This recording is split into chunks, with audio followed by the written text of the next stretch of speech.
The squad making sure we all win. Smoke a lot radio, we going all in. We got some dope ass guests in the building tonight, Yes, man. we Thanks do. to you, man. Yeah, Why don't man, you we- introduce the host, man. We got some partners of mine from the street level and the motherfucking personal level, and y'all might know the motherfuckers from the musical level. I said we Dogg and motherfucking CUZZY Capone. Okay. My bag, man. Mm-hmm. Yo, What fellas, man, welcome to the motherfucking show, man. It's a blessing, man. Thank y'all for sliding through. We had dialogue. This nigga he's a man right here. This is my guy. man. He ain't playing with nobody out here. And you ain't playing with nobody with these goddamn lyrics, my G. I'ma tell you as a rapper, you was a rapper's rapper, my. Yeah, put that on vibrate. Appreciate it, bro. Vibrate. Make sure my shit is on. Give it the good vibration. No Frank Ocean, man. Period. But look, you was a rapper's rapper, bro.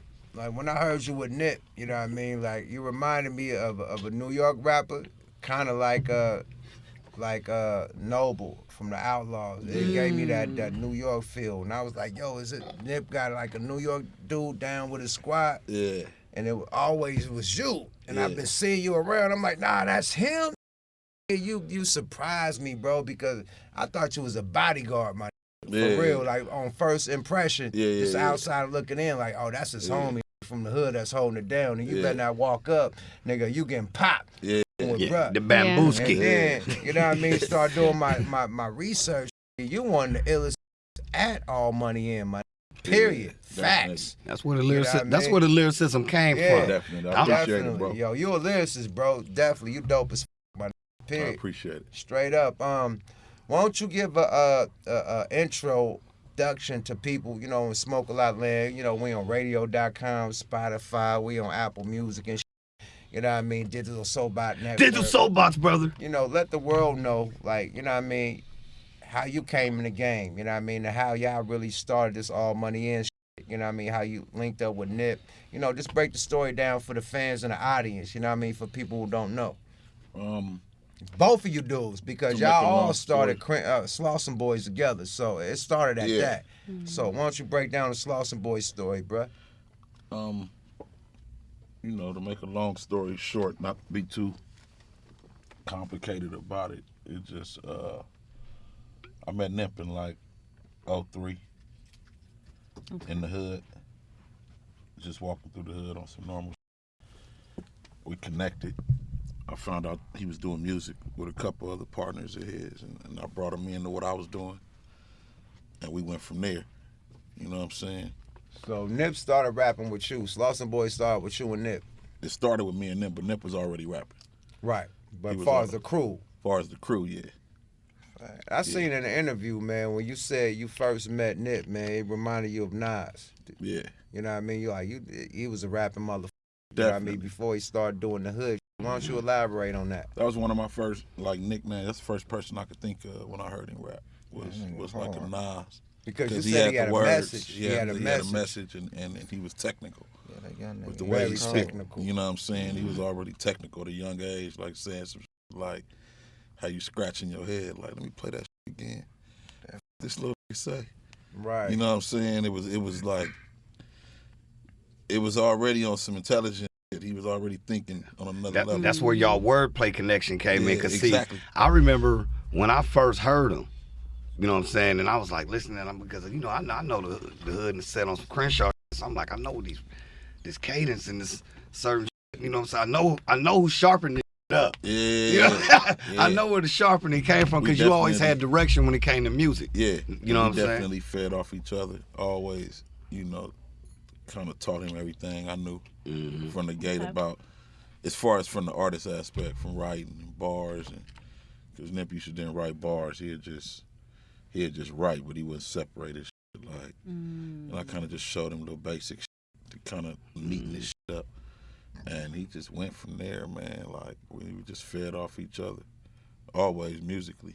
That's why all our records is like classics. Because you the go-to. You the go-to. He know when to say, we got CUZZY on this one. Yeah. You know which ones is the CUZZY ones. Yeah, The ones with you is manny, bro. Yeah. Manny. The damn right ones. The ones that's the damn right. The damn right. Damn right. Damn right. Because it, like, no disrespect, but you could tell like Nip was the Nelly of the group. But when y'all two get together, it's like two Nellies on the same song. Like y'all both putting on. It's like, God damn, you finally got a motherfucker that's really putting as no disrespect, but like just gassing as much. Cause I'm a lyricist, like on some lyrical shit.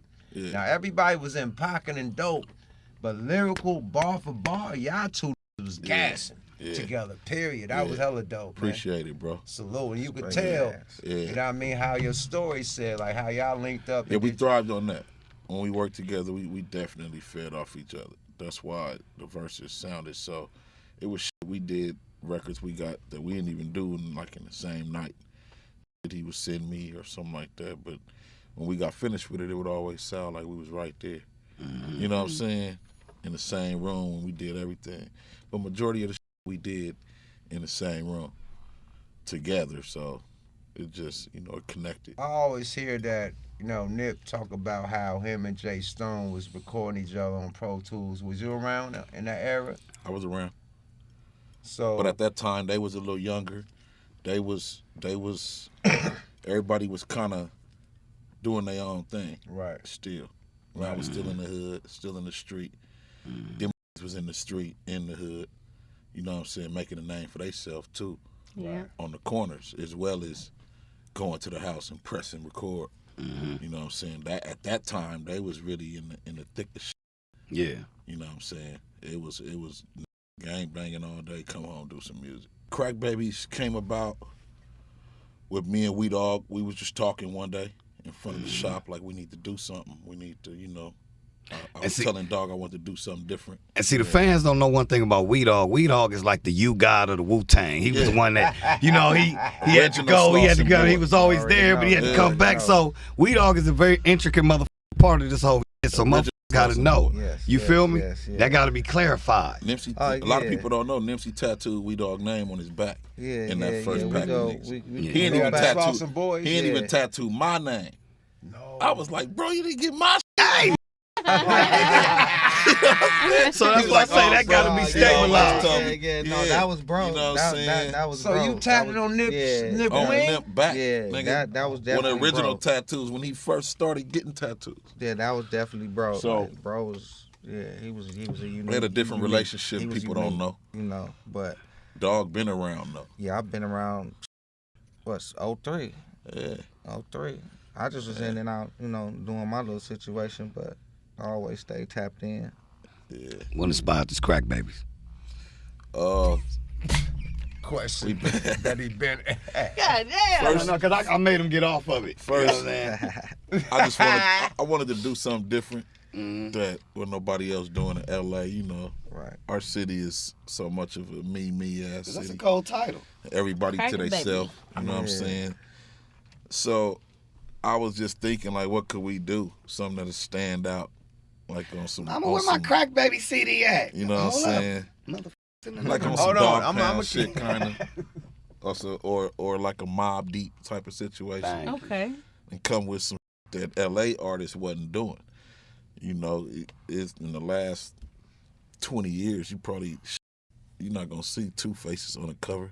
Ain't no groups. Right. Don't want to work together. Ain't no groups, man. Right. Yeah, Since the that's Dogg true. Pound. Since the Dogg Pound, you're right. I knew it would be looked at highly because of that, because I knew we was missing that in rap as a whole. Yeah. Mm-hmm. So then that's an open I category. was trying to figure out what could we do to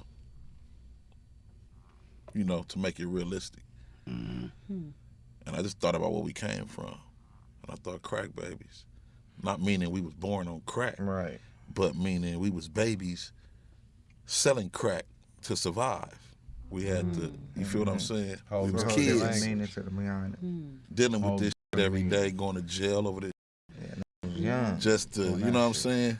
People are gonna appreciate Living that in more spots. too. You know well about it. You know I Nigga, know, You had man. your Come era. on. Come on, You man. know Don't do that. You had to bring you back to the pot. Hey, don't do me like that, man. It's about y'all tonight, man. We do the Kato interview later. He trying to be over there.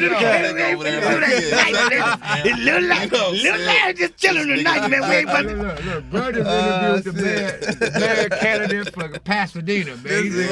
He's still gonna chase his way. The executive. Yeah, now. yeah. You know what I'm saying? Simone, I know you got some questions. Well, you know, I grew up in the Crenshaw district. So, growing up, I heard you guys rap. I just never seen you. I never knew what you looked like, but I knew the name.